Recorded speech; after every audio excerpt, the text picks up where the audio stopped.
In the beautiful county of Derbyshire, I'm on a mission to explore the village of Eyam. It has an incredible history.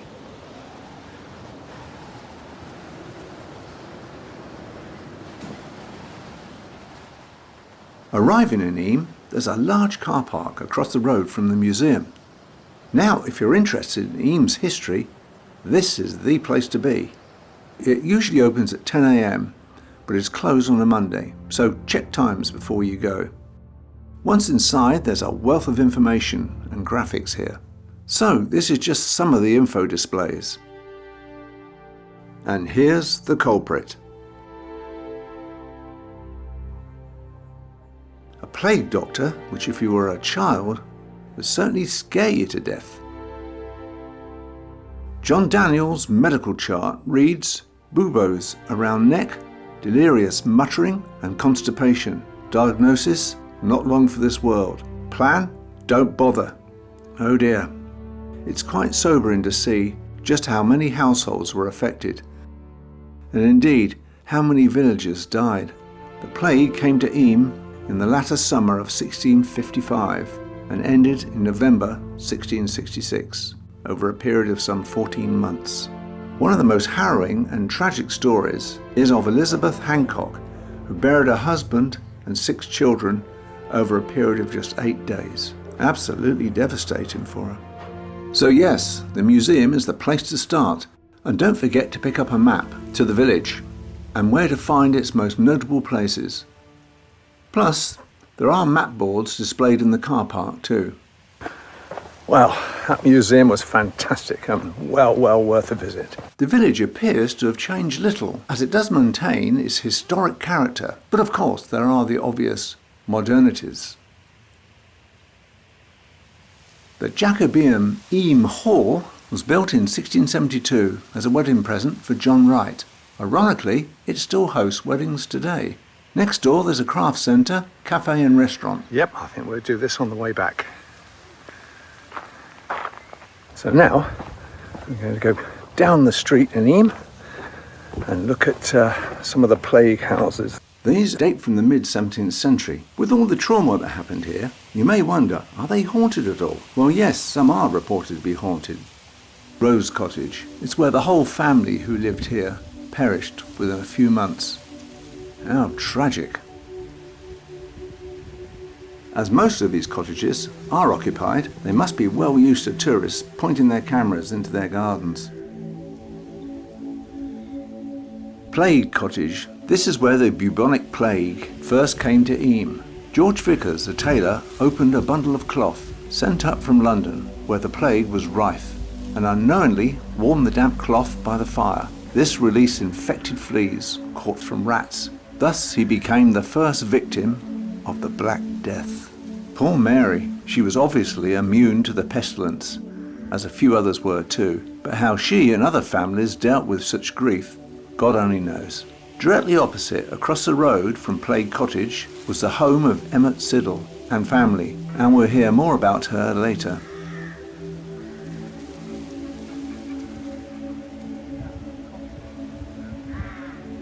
Like Mary, Jane survived, but lost 25 relatives. How on earth do you deal with such loss? The Miners' Arms Croft, during the plague, was used as an exchange for food, clothing, and for money in return, without, of course, direct contact. The Miners' Pub, by the way, is haunted apparently. Well, that comes as no surprise. All I gotta do is keep ahead of the school kids. I'm in the village centre, and I'm searching for the Lydgate graves. Actually, I asked a lady and she corrected me by saying, Lidgett? Yeah, I think that's the one. She could tell I wasn't a local. Well, here's the cottage, and sadly, here are the graves of a father and daughter.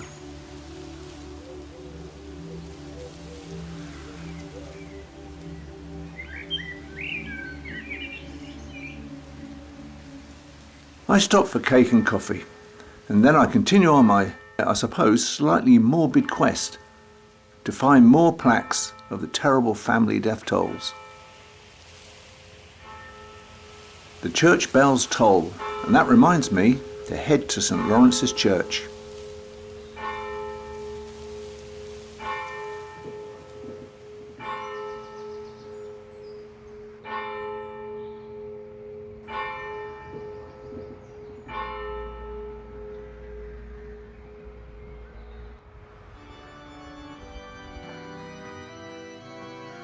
St. Lawrence's Church dates from the 13th century, and it's where, in 1664, the new rector, William Mompesson, took over from Thomas Stanley, the previous vicar.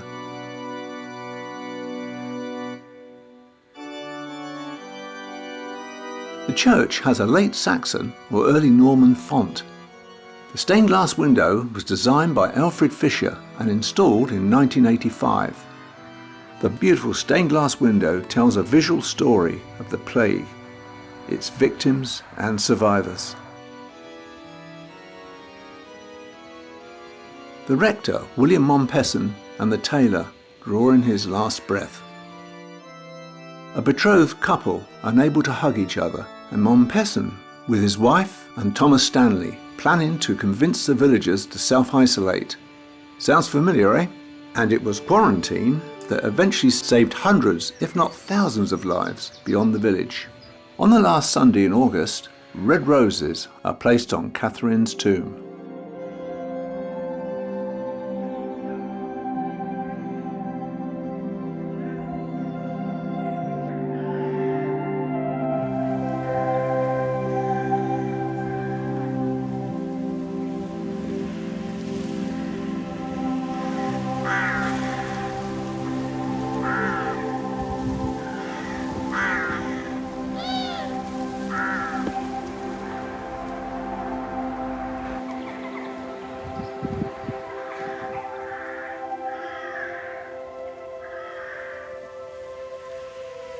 This is the only house in Eyam built in brick.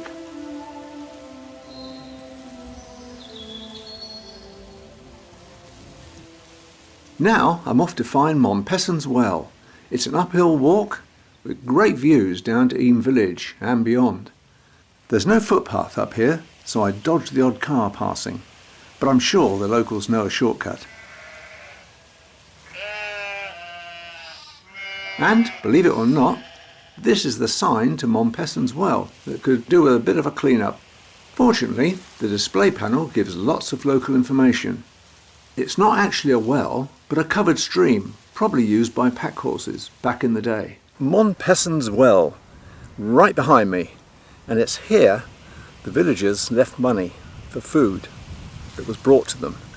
The money was soaked in vinegar, hoping that would kill the bugs, but suffice to say, it worked, and after 18 months, the plague subsided, thank God. But Mompesson, he was a genius, he really was.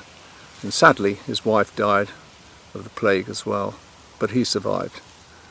But the villagers were lucky to have him, that's for sure. Oh well, I head back down to the village to find the herbalist, Humphrey Merrill's grave. Humphrey was buried behind his house, in a field, and quite tricky to find. I missed a turning and ended up outside the village.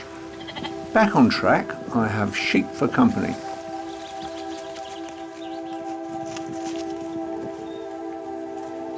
Now, could that be Merrill's grave? Well, this has got to be it.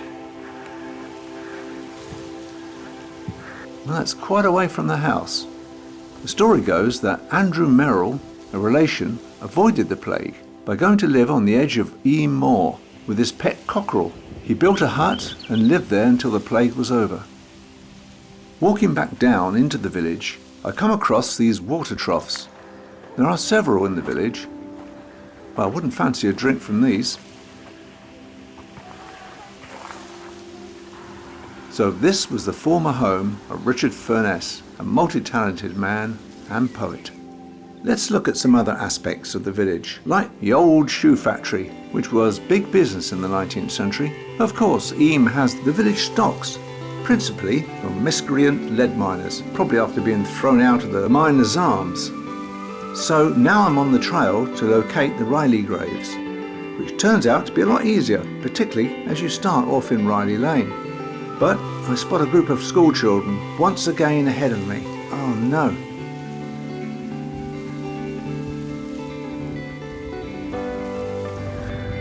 Right, we're off to find the Riley graves. Uh-oh. So school kids.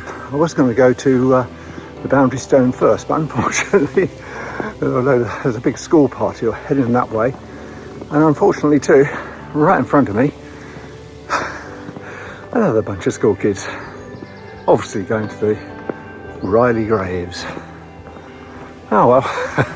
The Riley Graves are named after the farm where the Hancock family lived.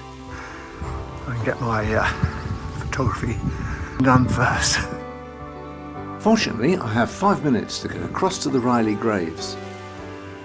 Not their original place, as some were moved in the 19th century. Gathered together, and today, as you can see, they're within a teardrop-shaped stone wall maintained by the National Trust. The Riley family, they shared the land with the Talbot family, who unfortunately perished first. It wasn't long before the Hancocks became infected, and one by one succumbed to the disease. Over the course of just 8 days, Elizabeth Hancock lost her 6 children and husband. She had to act as sexton, and one by one dragged their bodies out of the house and buried them. It's beyond imagination how she coped with that. Shortly after, she fled and went to live with her only other child in Sheffield. Yeah, this is quite poignant. The whole household was wiped out, one by one. In the middle lies the father, surrounded by his 6 children.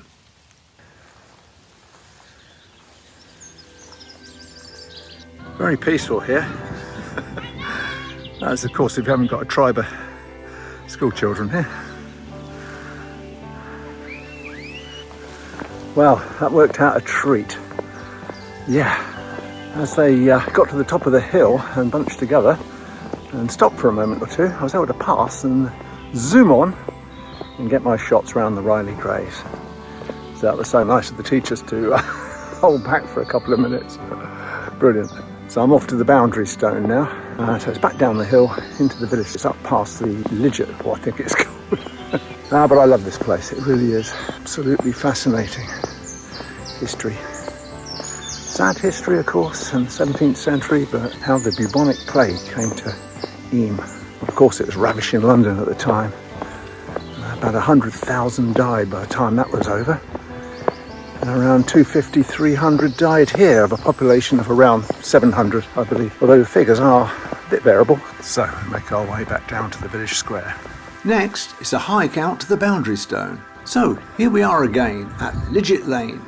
And if I remember, there's a left turn into a gravel path, which goes most of the way. Yeah, it's a bit tricky to get through there, especially with a backpack on, so go around this way. You know, with these places, you always want it to yourself. And there's a couple following me. It's a lovely walk. I don't think it's too far now. Yet another narrow gate to get through. How am I supposed to get through there? This has got to be perhaps a former boundary stone with drilled holes by the style. Wow, there's quite a ridge over there. And I think it's not far now. Oh, I'm loving this. I mean, the weather is perfect. And behind me, I think I can spot it. So I hurry to get some shots in the can, whilst avoiding sheep poo in the process. And here it is, the boundary stone. So, this is where coins were placed in the holes and provisions gratefully collected from the parishioners roughly half a mile away, the village of Stony Middleton.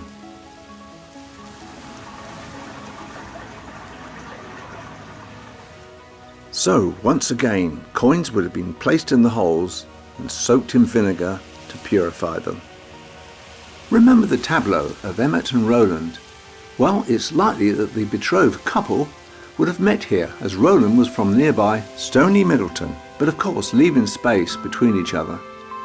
A more probable location would have been down at Cucklet Delph, as Bagshaw House, where Emmet lived, was just beyond her garden, with Jumber Brook being their boundary line. By April 1666, Emmet stopped coming, and Roland only learnt about her death in the autumn when the plague was over. How sad.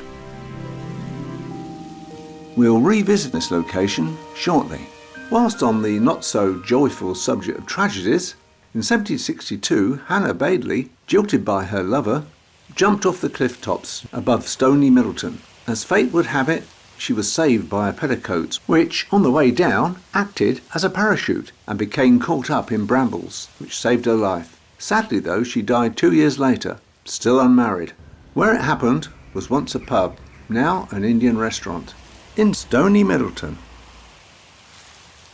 So many tragic stories, but I guess the one courageous act was for the villagers, persuaded by the Viccars, William Mompesson and Thomas Stanley, was to stay, in what was a brave decision to make. As we now know, lockdown, staying in their homes, praying for survival, and a stoic, God-fearing people.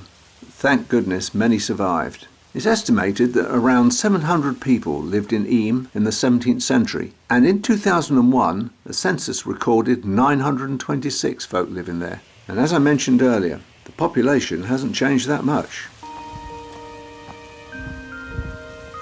Yeah, such a tragedy. I put the boundary stone way back then.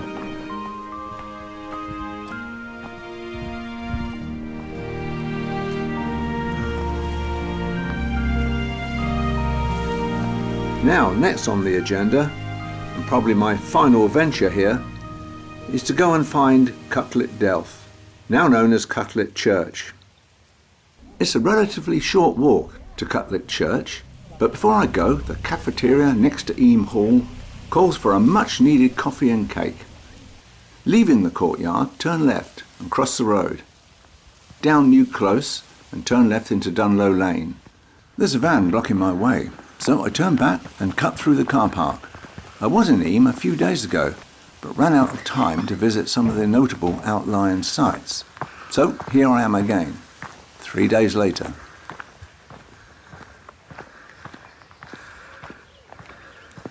After about 70 metres, follow the grassy path. There will be a sign too.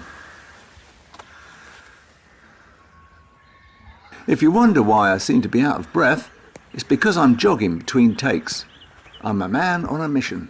Once again, I'm on my way to Cutlet Church, Delph, as it's known. So, we just follow this track down here. It is signposted a little further on. But it's a wonderful morning.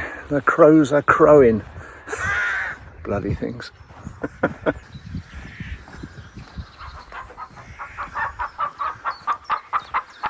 There's the chicken coops on your right.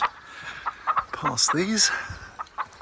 And we take a left here at the 5-bar gate.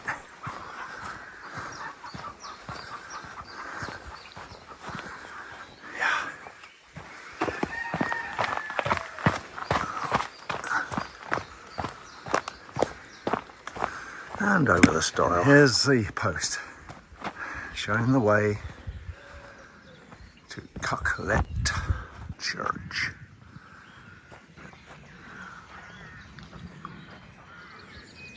And when you see this huge mound on your left, it's beneath there. There's more than one entrance, well, two in fact. This is the first one.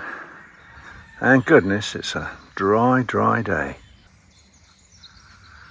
But rather than going that way, I'm going to go around this way. It's a very steep embankment here. But up on the hillside here apparently is where people from the village sat apart, obviously, and listened to the preaching of the curate, William Mompesson. Cutlet Church is a natural limestone cavern with several arches, entrances and exits.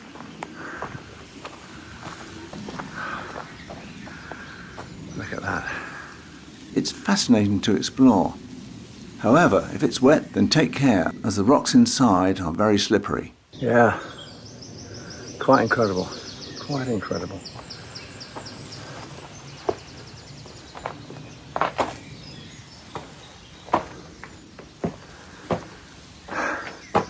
And there's all sorts of nooks and crannies here.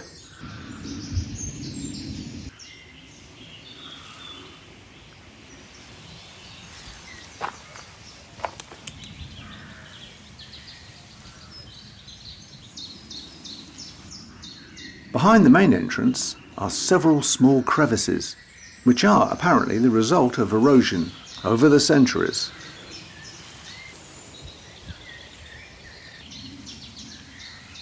Fantastic.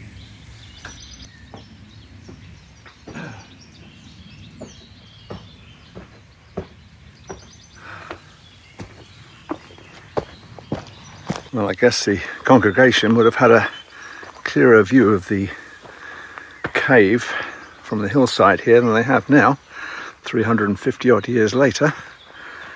Yeah, but they've been sat around here. Actually standing. It's too dangerous to be in the church, the actual church in the village, of course, as they had to separate. Reminds you of the bad times in COVID, but here, much worse in many ways. And I would imagine from every Sunday service given, there have been one or two less, perhaps more, of the villagers. In the valley below is the stream known as Jumber Brook, and I guess back in the day this would have been like a boundary line where Emmett and Roland would have met in secret all those years ago. On the last Sunday in August, the vicar and parishioners of Eyam walked down to the Catholic church and a service is held just like it would have been 360 years ago.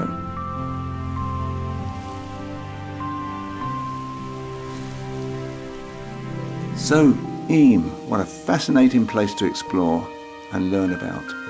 Thanks for watching, folks. Cheers.